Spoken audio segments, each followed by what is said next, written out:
This is the Lone Crater YouTube. We hope this video helps. You begin by preparing one blank USB of at least 8 GB and backing up anything on it. This avoids accidental loss. Next, open Microsoft's Media Creation tool or go to Settings Update and Security Recovery on a working Windows 10 PC. Once done, choose Create Installation Media and allow the tool to download the correct ISO. This step ensures your recovery media matches your installed version and avoids driver mismatches later. You'll now create the actual media. Run the Media Creation tool and pick Create Installation Media for another PC. Carefully select language, edition, and architecture to match your PC. Mismatches can prevent repair tools from working.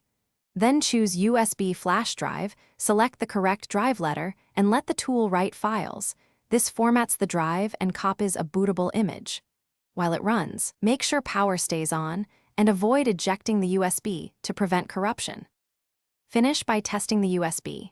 Reboot, enter BIOS or UEFI, set USB as first boot device, and confirm the Windows recovery environment appears. You should also create a system image or recovery drive from Control Panel for full system restore options. This gives you file-level and system-level safety.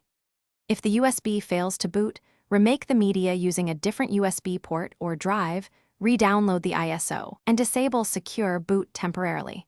These fixes resolve most creation or compatibility issues. Thanks for watching. Consider subscribing if we helped you.